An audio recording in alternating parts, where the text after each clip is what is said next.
अभिज्ञान शाकुंतलम का अध्ययन करते हुए 5वें अंक का अध्ययन जब हम कर रहे हैं तो हम देख रहे हैं कि शकुंतला जो राजा के दरबार में पहुंच चुकी है, किंतु राजा दुष्यंत तो उसके साथ हुए अपने गंधर्व विवाह को ही भूल गया है और शकुंतला के साथ आए हुए शार्दूल और शारंगराव से कहता है कि मुझे तो इन युवती से विवाह कब किया बिल्कुल याद नहीं है। यानी कि राजा दुर्वासा ऋषि के शाप के वश उसे भूल गया है शकुंतला को।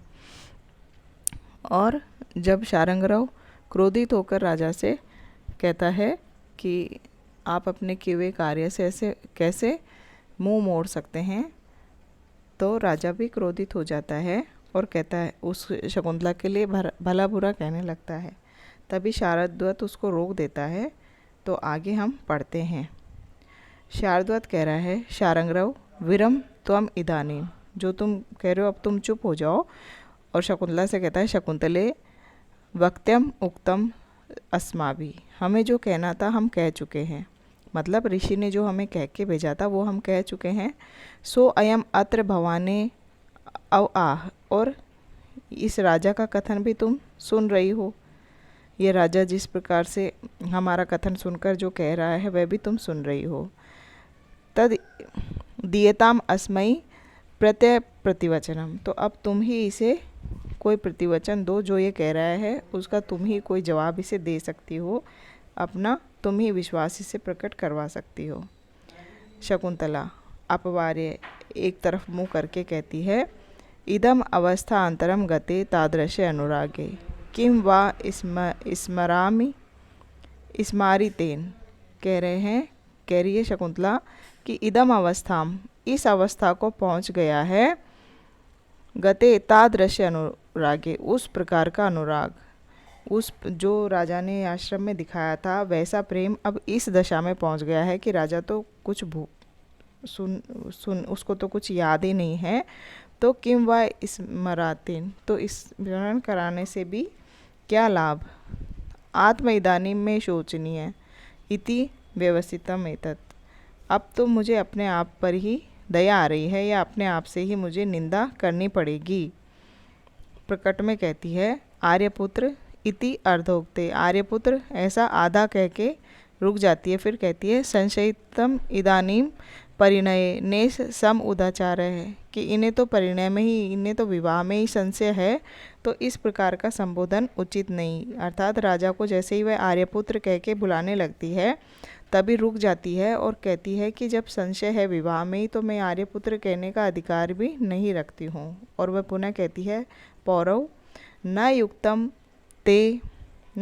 नाम ते तथा पुरा आश्रम पदे, कि हे पूर्ववंशी, हे पौरव, इस प्रकार उचित नहीं है आपका पुरा आश्रम पदे स्वभाव उत्तान हृदय इमं जनय समय पूर्वम प्रतार्ये अदृश्य अक्षरे प्रत्याख्यातुम, कि पहले के समय आश्रम में सरल स्वभाव से ही सरल हृदय वाले इस व्यक्ति को, या मुझको, खुद के लिए कहती है कि अयम जन है, इस बाला को ईर्ष्यापूर्वक या कपटपूर्वक धोखे में डालकर, और अब इस प्रकार के रुक्षयी कठोर वचनों को कहना आपके लिए उचित नहीं है। आपने पहले तो आश्रम में स्वभाव से ही सरल हृदय वाली मुझे धोखे में डाला, और अब इस प्रकार के वचन बोल रहे हैं, तो यह आपके लिए अच्छा नहीं है। राजा कर्णोपिधाय, कानों पर हाथ रख के अपने कानों को बंद करके कहता है, शांतम पापम, पाप शांत हो, अर्थात ऐसे इस प्रकार के असत्य वचन आप मेरे सामने ना कहें। व्यपदेशम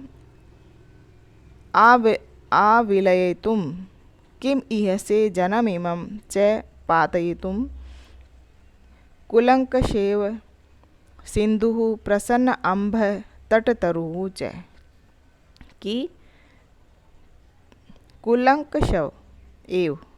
कुलंकशेव यानी कि किनारों को तोड़ने वाली, सिंधु यानी नदी के समान, किनारों को तोड़ने वाली नदी प्रसन्न अंब है, साफ जल और तट तरुम यानी तट पर उगे हुए वृक्षों को जिस प्रकार व्यपदेशम आवलयितुम अपने साथ कलंकित कर देती है, इमम जन्म च पातितुम की हैसे इस व्यक्ति को तुम क्यों पाप में डालना चाहती हो। मतलब कि शकुंतला को कुलंकषा सिंधु के समान बताता है।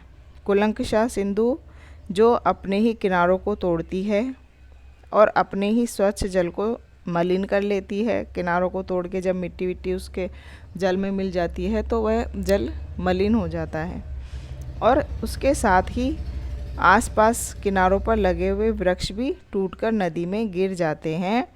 ऐसी तुम बनकर उस नदी के समान तुम अपने व्यवहार से अपने कुल को मलिन कर रही हो, और वृक्ष के समान जो तट पर दूर खड़े हैं उन वृक्षों के समान मुझे भी तुम उस पाप में क्यों घसीट रही हो। ऐसा राजा शकुंतला को कहना चाह रहे हैं।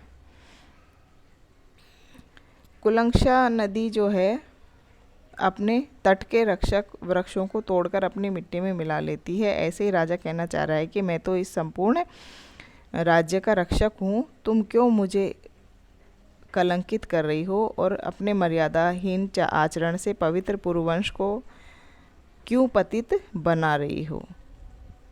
ऐसा वह उसको कहता है। इसमें कुलंकषा नदी के में उपमा अलंकार है। पूर्व वाक्यांश तथा पर वाक्यांश का क्रमिक अन्वय होने से यथासंख्या अलंकार और दोनों वाक्यार्थों का एक साथ समावेश होने से समुच्चय अलंकार है। वर्णों की आवृत्ति होने से अनुप्रास अलंकार भी है। इसमें राजा का असूयामति एवं वितर्क भाव व्यक्त हुआ है इस श्लोक में, और इसमें आर्य जाति छंद का प्रयोग हुआ है। इसके पश्चात शकुंतला कहती है, भवतु भवतु यदि परमार्थ है पर परिशंक शंकिना त्वएनं वक्तुं प्रवर्तम तद अभिज्ञानेन तव आशंका अपनेष्यामि। कि अच्छा, अगर आपको परिग्रह में शंका है, तो आपको मेरे से विवाह होने की शंका है, तो मैं अभिज्ञान का अंगूठी अभिज्ञान की पहचान से आपकी शंका को दूर करती हूँ। राजा कह रहा है उदार विकल्प है, ये अच्छा विकल्प है। शकुंतला को विश्वास है कि शकुंतला के को दी हुई राजा की अंगूठी से वह जो कि राजा ने उसको दी थी, जो हमने पढ़ा था चतुर अंक में कि राजा ने उसको जो अंगूठी दी थी उसको दिखाने के लिए वह प्रयत्न करती है कि उसे देखकर आपको याद आ जाएगा। राजा कहता है कि हाँ, यह अच्छी बात है, आप मुझे दिखाओ पहचान की कोई वस्तु। शकुंतला मुद्रा स्थानम परामर्श है। मुद्रा पहनने अंगूठी पहनने के स्थान को स्पर्श करके कहती है, हा दिक अंगुली शून्य में अंगुली, अंगूठी से शून्य है मेरी उंगली, मेरी उंगली में तो अंगूठी है ही नहीं। इति स विषादम गौतमी वेक्षते, इस प्रकार खेद पूर्वक वह गौतमी की ओर देखने लगती है। अचानक से उसके पैरों के नीचे ज़मीन ही खिसक जाती है जब वह देखती है कि अंगूठी तो उसके हाथ में है ही नहीं, और कातर भाव से वह अपनी माता गौतमी की तरफ देखने लगती है। गौतमी कहती है, नूनम ते शक्रावतार अभ्यंतरे शचि तीर्थ सलीलम वंदम अनायाह प्रभ्रष्टम अंगुलीयकम। कि निश्चय ही शक्रावतार तीर्थ के बीच में शक्रावतार नदी में शक्रावतार तीर्थ पर शची तीर्थ के जल में वंदना करते समय तुम्हारे हाथ से गिरकर वह पानी में गिर गई होगी। ऐसा वह गौतमी कहती है। राजा मुस्कुराकर कहता है, सस्मिता मुस्कुराकर कहता है, इदम तत् प्रत्युत्पन्नमति स्त्रीणम इति यद उच्यते, कि इसीलिए प्रत्युत्पन्नम मति तुरंत उत्तर उत्पन्न करने वाली बुद्धि वाला स्त्रियों को कहा जाता है। स्त्रियों को इसीलिए तुरंत बुद्धि यानी कि तुरंत उत्तर देने वाली बुद्धि वाला कहा जाता है। शकुंतला कहती है, अत्र तावत विधिना दर्शितम प्रभुत्वम, तब तो अब भाग्य ने अपना प्रभाव दिखा दिया है। शकुंतला कहती है कि जब अंगूठी गिर गई मेरे हाथ से, तो अब तो मेरे पास कोई उपाय नहीं है कि मैं राजा को अपना सच बता सकूं तो अब भाग्य ही प्रबल हो गया है, तो भाग्य ने अपना प्रभाव दिखा दिया है। अपरमते कतिश्यामी, अच्छा दूसरी बात कहना चाहूँगी, वो कहती है शकुंतला। राजा कहता है श्रोतव्यम इदानीम संव्रत है, हाँ अब तो सुनना ही पड़ेगा मुझे। शकुंतला कहती है ननु एकस्मिन् दिवसे नवमालिका मंडपे नलिनी पत्र भाजन गतम उदकम तव हस्ते सन्निहितम आसीत है, कि एक दिन नवमालिका मंडप में नलिनी कमलिनी के पत्ते के दोने में भरा हुआ जल जब आपके हाथ में था राजा। शूणम तावत, हाँ सुन रहा हूँ, आगे कहिए। शकुंतला कहती है तत्क्षणे स में पुत्र कृतको दीर्घपांगो नाम मृगपोतक उपस्थित है, कि उसी समय मेरा पुत्र के समान पाला हुआ दीर्घपांग नाम का मृग का बच्चा वहाँ आ गया था। त्वम अयम प्रथमम पिबत इति, ये तो यही पहले पिए, इस प्रकार आपने अनुकंपनियोपछिद्यति, अपने दया के कारण उसे पुचकारा। उपच्छंदित यानी कि पुचकारा उदकेन जल के लिए, तो आपको लगा कि ये मृग आ गया है तो यही पहले पानी पीना चाहिए, इस प्रकार जब उसे पुचकार के बुलाया। न पुनः ते अपरिचयाद, लेकिन आपसे परिचय न होने के कारण हस्ता भी अशमुदगत, आपके हाथ के पास वह नहीं आया। पश्चात तस्मिनेव मया गृहीते शलीले अनेन कृतः प्रणय, उसके बाद जब मैंने वह सलील का पात्र अपने हाथ में लिया तो वह प्रेम से पीने लगा। तदा त्वम इत्थम प्रहिसतो असि, तब आपने हंसते हुए कहा सर्वम सगंधेषु विश्वसीति, कि सभी अपने संबंधियों में ही विश्वास रखते हैं। द्वया अपि अत्र आरण्यकः इति, कि आप दोनों ही यहाँ पर अरण्य निवासी हो, दोनों ही जंगल के निवासी हो, इसलिए एक दूसरे को पहचानते हो, इसलिए यह तुम्हारे हाथ से पीता है और मेरे हाथ से पानी नहीं पीता है। ऐसा शकुंतला अपने भोले स्वभाव के अनुसार राजा को याद दिलाने की कोशिश करती है, किंतु राजा कहता है एवं आदिभिः आत्मकार्य निवर्तिनी नाम अमृतमय वांग मधुरा भी आकृष्यन्ते विषयिणाः, कि इस प्रकार अपने कार्य की सिद्धि के लिए, आत्म कार्य निवर्तिनी, अपने कार्य की सिद्धि के लिए अमृतमय मधुर वाणियों के द्वारा तो विषयिणी यानी कि स्वार्थ वाली स्त्रियां ही, ऐसी स्त्रियों की मधुर वाणी से तो विषयिण है, यानी कि जो स्वार्थी व्यक्ति होते हैं, जो कामी लोग होते हैं, जिनको किसी प्रकार का मतलब हो, वही आकृष्ट हो सकते हैं। आप जो मीठी मीठी बातें कर रही हैं उससे तो कोई कामी व्यक्ति ही आकर्षित हो सकता है। वह स्वयं के बारे में कहना चाह रहा है कि मैं एक राजा हूँ, इतने बड़े राज्य का राजा हूँ, मैं इस प्रकार की बातों में आने वाला नहीं हूँ। तभी गौतमी कहती है महाभाग नहरि ऐसो मंत्री तुम, कि आपको इस प्रकार कहना उचित नहीं है, आपको ऐसा नहीं कहना चाहिए। तपोवन संवर्धितो अनभिज्ञो अयम जन है केतवश्य, तपोवन में पली बड़ी यह व्यक्ति, यह शकुंतला किसी प्रकार के छल कपट से बहुत दूर है, बिल्कुल पहचानती नहीं है छल कपट को, यह एकदम सीधी लड़की है। राजा कहते हैं तापस वृद्धे स्त्रीणाम अशिक्षित पटुत्व अमानुषीषु संदृश्यते किम उतया प्रतिबोधवत्यः प्रांग अंतरिक्ष गमनात् स्वम अपत्यजात अन्य द्विजय पर भ्रता खलु पोषयन्ति।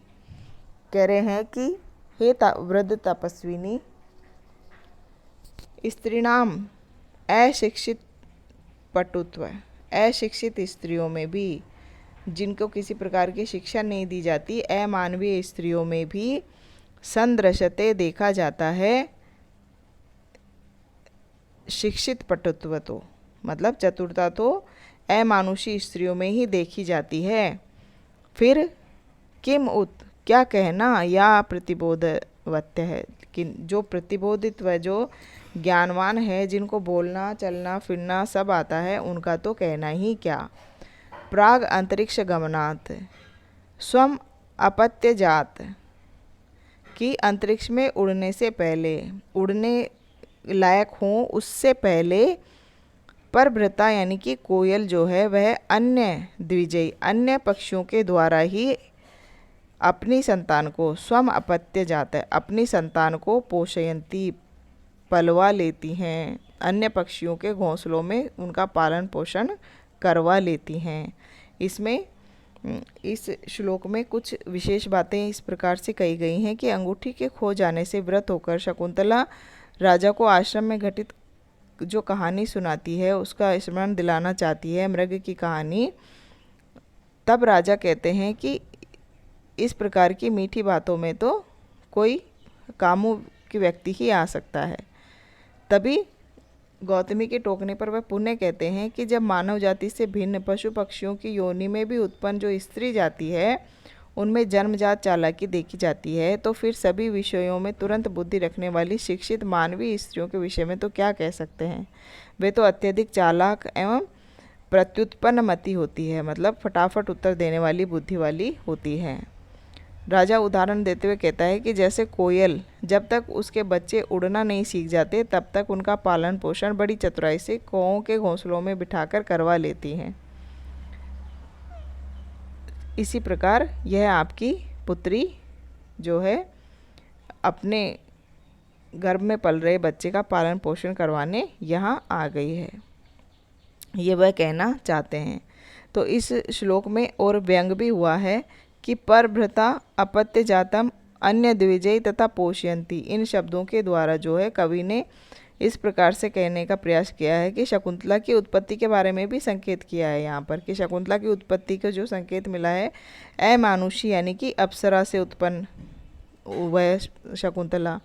और उसके बाद में जब शकुंतला राजा के यहाँ से जाके अंतरिक्ष में उड़ने से पहले, तो जैसे मेनका ने अपनी पुत्री शकुंतला को महर्षि कर्ण के यहाँ पलवा लिया स्वर्गारूढ़ होने से पहले, वैसे ही यह शकुंतला भी अपने होने वाले पुत्र या पुत्री जो कि आगे जाके पुत्र भरत बनेगा उसका पालन पोषण महर्षि, इसमें यह भी संकेत हुआ है कि जो उसका पुत्र बनेगा वह पुत्र मरीच ऋषि के आश्रम में पलेगा बढ़ेगा, इसका संकेत भी यहाँ हुआ है। तो यानी कि कहानी से पूर्व की घटना और अब कहानी में आगे आने वाली घटना, दोनों ही घटनाओं का यहाँ पर संकेत हमें मिल रहा है व्यंग्यार्थ के माध्यम से।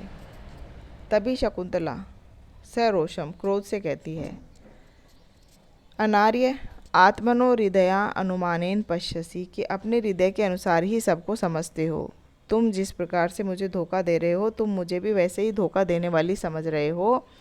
क इदानीम अन्यो धर्म कंचुक प्रवेशिनः तृणच्छन्न कूपो अश्य तावत अनुकृतिम प्रतिपश्यते, कि कौन अन्य धर्म का कंचुक पहने हुए शुद्ध हृदय वाली मुझको ऐसा समझ सकता है तुम्हारे अतिरिक्त, अर्थात तुम्हारे अतिरिक्त कौन है जो धर्म का केंचुली धारण किए हुए है, और तुम्हारा अब अनुकरण आगे कौन करेगा। घास फूस से ढके हुए कुएं के समान हो तुम, तो तुम्हारा अनुकरण भी अब आगे कोई नहीं करेगा। तुम राजा हो, तुम्हारा चरित्र ऐसा होना चाहिए कि तुम्हारा अनुकरण करे, लेकिन तुम तो घास फूस से ढके हुए अंधे कुएं के समान हो, तुम्हारा अनुकरण कोई नहीं करेगा, जिसमें गिरकर कोई भी व्यक्ति नुकसान पहुंचा सकता है अपने आप को, वैसे ही तुम हो।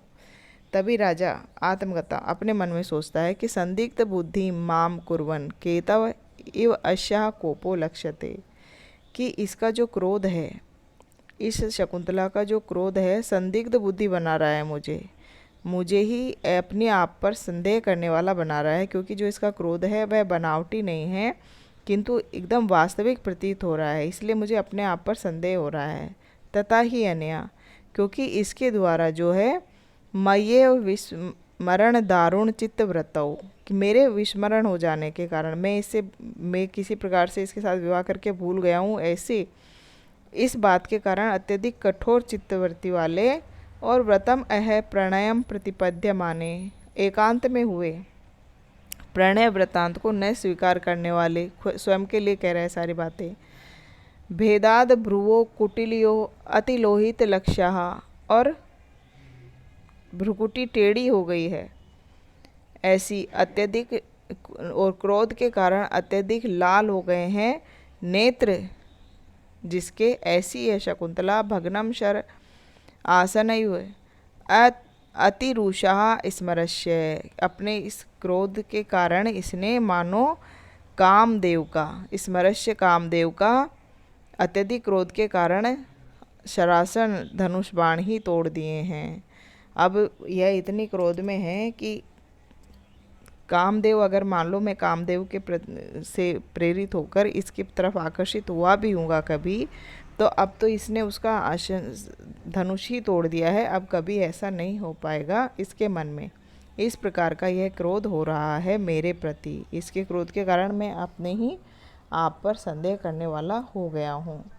तभी राजा प्रकट में कहता है, भद्रे प्रतितम दुष्यंतस्य चरितम, कि दुष्यंत का चरित्र प्रसिद्ध है, तथापि इदम न लक्ष्यते, इसलिए आपका आरोप कहीं पर भी दिखाई नहीं पड़ सकता। राजा कहना चाह रहे हैं कि आप जो क्रोध कर रही हैं वह अनुचित है। दुष्यंत का जो है चरित्र प्रसिद्ध है, आपके आरोप से मैं इसे अपने अंदर नहीं देख पा रहा हूँ, अर्थात मैं सच्चे मन से कह रहा हूँ कि मैंने किसी को भी वंचित नहीं किया है, नहीं किसी परिस्त्री का स्पर्श किया है। तो इस श्लोक के माध्यम से कवि ये कहना चाह रहे हैं कि आश्रम में एकांत स्थान पर उसकी शकुंतला के साथ राजा ने कोई प्रणय व्यापार किया था, इसकी विस्मृति हो जाने से राजा के माध्यम से कह रहे हैं कि मैं इसके प्रति इतनी निष्ठुरता दिखा रहा हूँ, अन्यथा यह अपूर्व सुंदरी के प्रति निष्ठुर होना सर्वथा असंभव है। इसने अति क्रोधावेश में अपनी भौहें चढ़ाकर मानो मेरे ऊपर प्रहार करने वाले कामदेव के धनुष को ही तोड़ डाला है, तो अतः अब कामदेव मुझ पर प्रहार नहीं कर सकेंगे।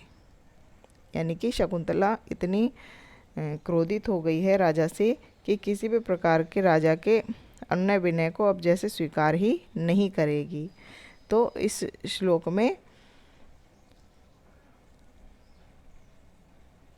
रति स्थायी भाव का अनुसंधान होता है। भग्नमेव में उत्प्रेक्षा अलंकार है। अतिरुषा पद अतिलोहित अक्षा का कारण होने से पदार्थ हेतु काव्यलिंग अलंकार भी इसमें है, और वसंत तिल का छंद इस श्लोक में है। इसके बाद में शकुंतला कहती, सुष्टु, ठीक है, तावद अत्र स्वच्छंदचारिणी कृतास्मि, तो अब मैं आपके अनुसार स्वच्छंदचारिणी हो गई हूँ, मैं दुष्चरित्रा मान ली गई हूँ, बन गई हूँ।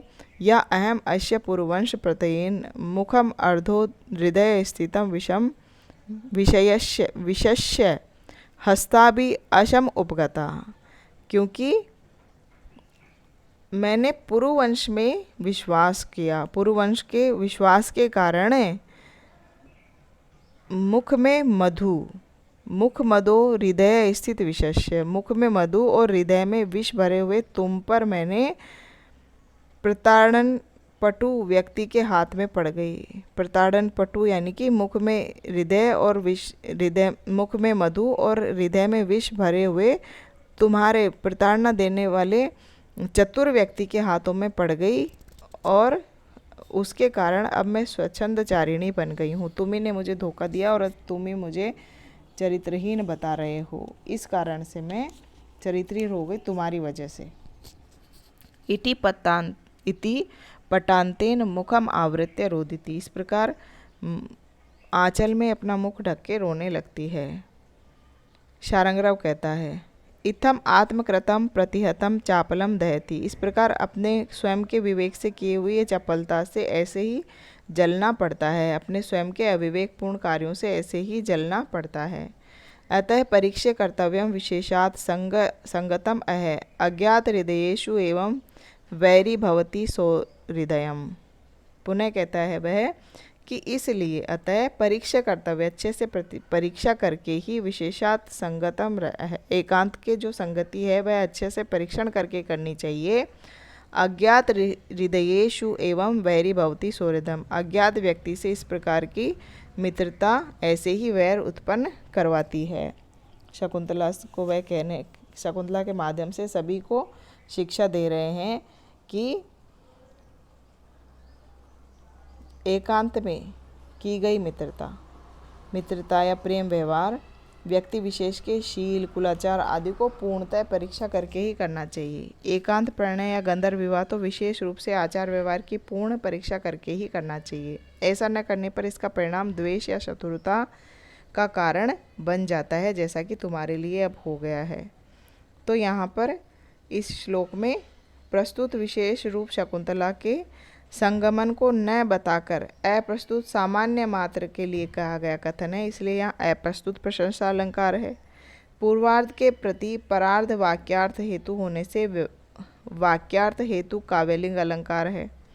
उत्तरार्ध में वैधर्म्य रूप से सामान्य के द्वारा विशेष का समर्थन किया गया है, अतः अर्थांतर न्यास अलंकार भी यहाँ पर है। राजा कहते हैं, अयि भो किम अत्र भवती प्रत्यादेन अस्मान संयुक्त दोषाक्षरे क्षिणुत, कि हे महाशय, आप क्यों इस स्त्री पर विश्वास करके मेरे लिए इस प्रकार के कठोर वचनों को कहे जा रहे हो और उससे मुझे दुखी कर रहे हो। शार्ंग रवसा स्वयं ईर्ष्या सहित कहता है, श्रुतम भवद भी अधरोक्तम, कि सुन लिया आप लोगों ने यह निकृष्ट उत्तर सुन लिया। सभी को कह रहा है कि सुना आप लोगों ने क्या कह रहा है राजा।